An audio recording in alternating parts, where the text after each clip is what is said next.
6:27 pa lang. Nag-alarm kasi ako kaya nagising ako. So tulog pa si Kiraan. Kabilang dalawa dito ni Kira kasi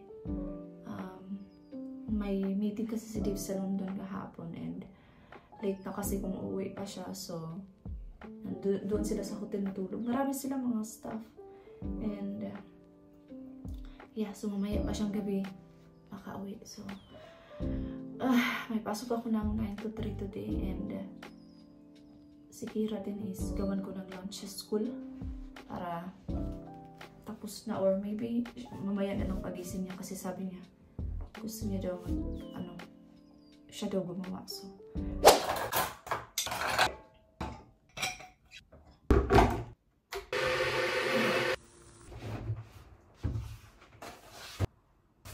wala ako ng croissant. So yun yung aking kakainin.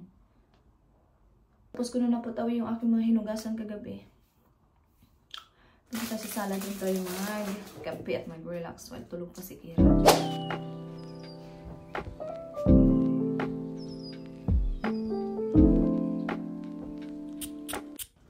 Ang bilis ng oras kasi tapos ko lang mag-ayos ng bed.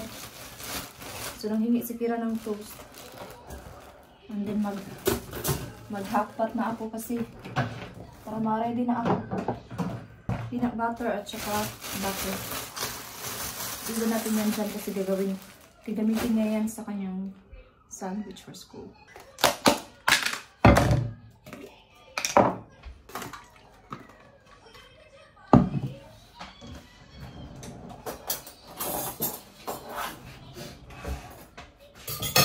So Kira is doing her lunch for school.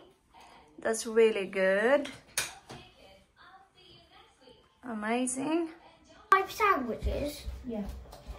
That's not enough.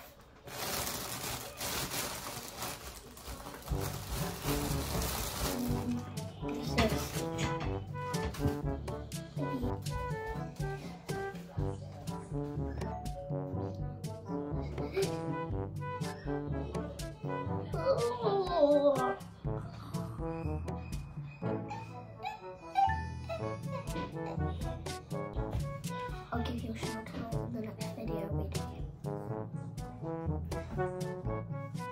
So let's just punt lead. Bell, make. Nothing. What?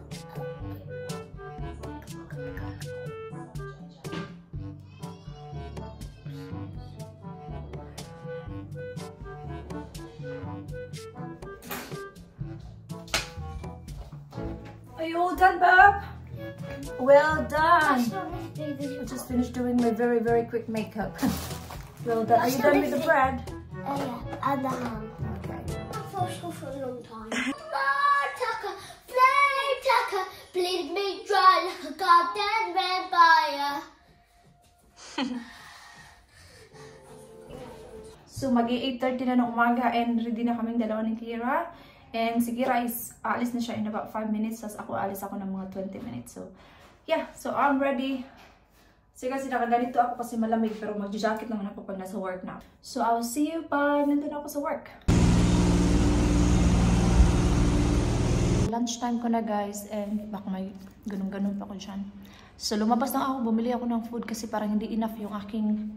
Meron kasi akong biniling noodles kanina. So, parang may sabaw naman ako. Mainitan yung tiyan ko. And then, bumili ako ng cheese and onion pie. Diyan lang sa labas kasi may bakery sa labas. And then, so, tapos na akong kumain. Magsabaw na naman ako ngayon. And ito yung aking tubig. So, nandito ko ngayon sa taas. And I will see you after work. Mayroon akong 30 minutes. So, naka 10 minutes pa lang ako. So, mayroon pa akong 20 minutes noodles. Pag 9 kasi ako nag-work, hindi talaga healthy yung kinakain ko kasi madalian. Pero masarap naman. Pauwi na ako guys. Ulan na naman, wala akong dalang payong. Dito ko ngayon sa Morrison. Bili ako ng for dinner. Naghahanap ako ng pizza. Sabi ni Kira kasi pizza daw yung gusto niya. So yung kinakain niya lang is cheese lang. Cheese and tomato. So may pepperoni. Maybe ito na lang. Yung cheese medley. Ito yung isa.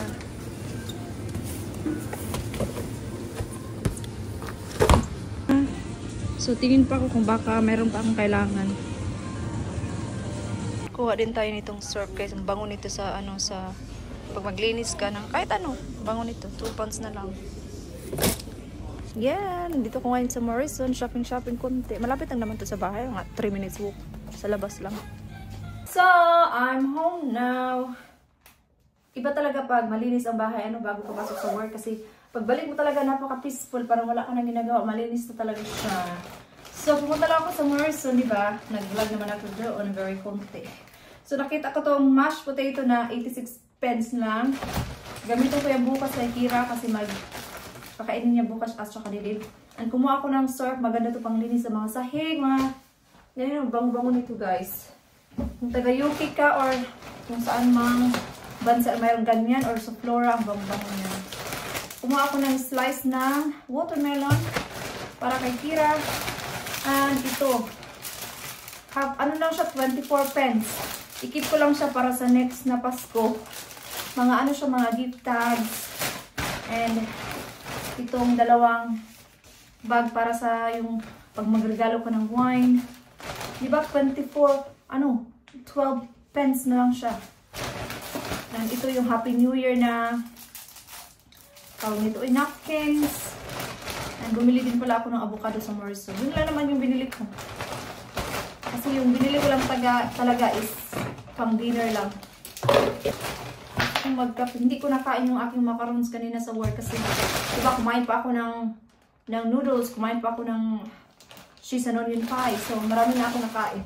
So i-keep ko muna ito at i-on natin yung ating magkakape tayo guys.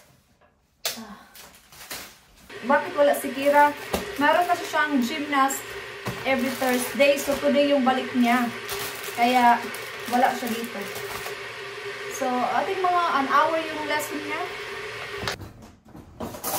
So, nag-message kanina si Dave while nag-lunch ako. Baka mga 9 pa daw siya makauwi. Kasi mga 3.5 to 4 hours ata yung from nasaan siya papunta dito sa amin. Pero wala naman din siya work sa Sabado. Pero bukas Friday may work siya. And wala na sa Sabado. At least nakapag-relax naman siya sa weekend. Grabe yung ulan. Malakas na ngayon, oh. Ay, ulan. Pero okay din naman sa work. Kahit ulan, busy din. Kala ko nga, quiet today kasi ulan. Marami din kasi mga sale. Like 75% off na lang kami talaga. Kaya yung iba nag-hoarding na for next Christmas. Ganun. Kasi sale na, diba? Sayang din naman kasi kung hindi mo i-take yung chance na ano ba magpalit kay barato na siya. I-keep mo lang sa ano sa mga meron kang cabinet, i-keep mo lang. So 5:30 na hapon, gabi na sa labas. So hindi sana ako kakain ng rice kasi nag-rice ako mostly every day. But then meron kasi akong chicken dito na sabi ko mag-rice na lang ako kasi yung chicken is sayang naman kung, di ba? Nandito, nabawasan na kasi ito yung nung isang araw. So sabi ko mag-rice na lang ako at saka manok. And si Kira is mag-pizza siya, di ba? Kaya pumunta ako sa Morrison. Nandito na pala si Kira, mga 20 minutes ago na. Nanood siya ng TV na ng ano, dance. So ibabad ko siya sa Vegeta. And magluluto ako ng rice. Si Dave sabi niya medyo maaga daw siya makauwi, mga 8:30. Maaga daw natapos yung meeting niya. Parang ano kasi to guys, parang yung meeting na pinuntahan niya sa London is yung mga marami sila sa iba-ibang lugar. Iba-ibang may taga Scotland, ganun. Tsaka yung mga boses nila, ganun. Kaya, importante ang meeting na to. Ewan ko kung saan siya bukas, baka dito lang sa malapit. Baka sa Brighton lang siya bukas. Kaya, ibabad ko lang muna siya bago ko siya lutuin. Mga 30 minutes lang yan. Tapos, magluto ako ng rice. Mga 1 cup lang siguro yung lutuin ko para isang kainan lang.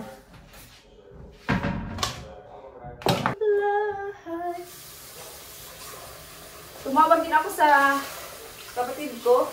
Actually, mga 1 hour din kami nag-usap. Pinatay ko lang kasi dumating si Kira. And gabi na din kasi sa Pinas, 12:30 na. So, sabi ko, bukas na naman ako tatawag. Nag-usap kasi kami kung yung pag-uwi ko ba. Kasi nag-book ako ng hotel doon sa Tacloban para sa pagdating ko talaga.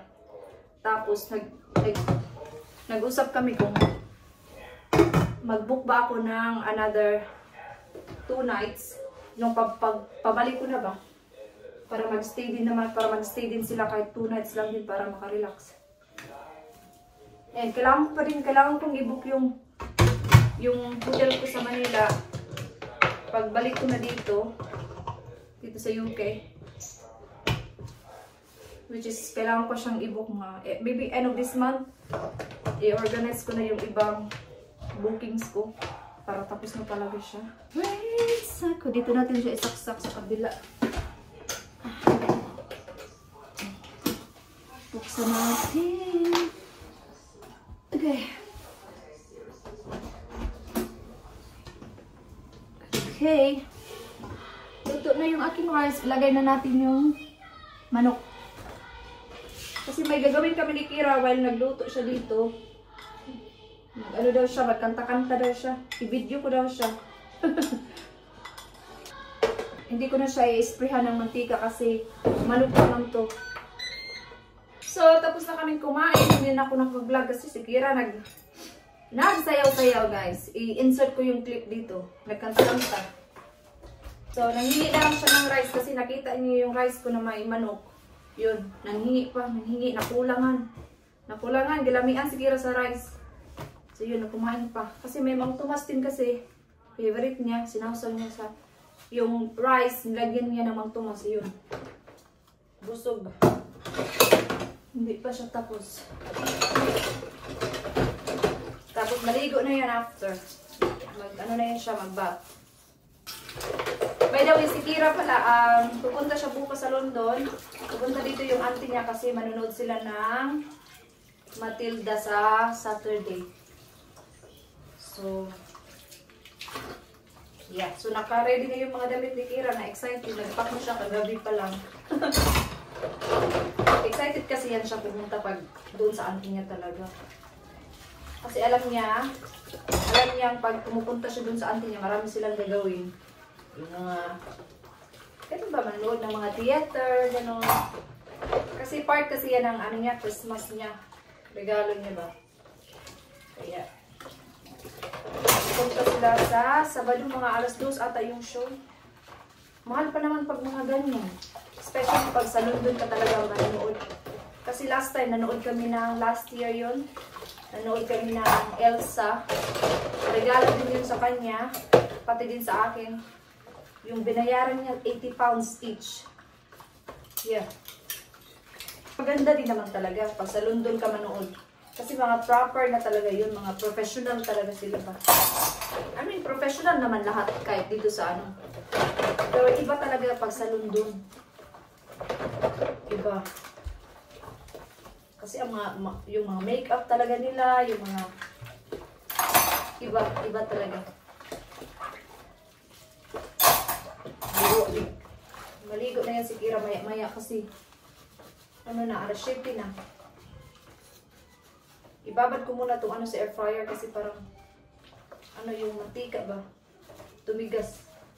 Ibabad ko muna yan.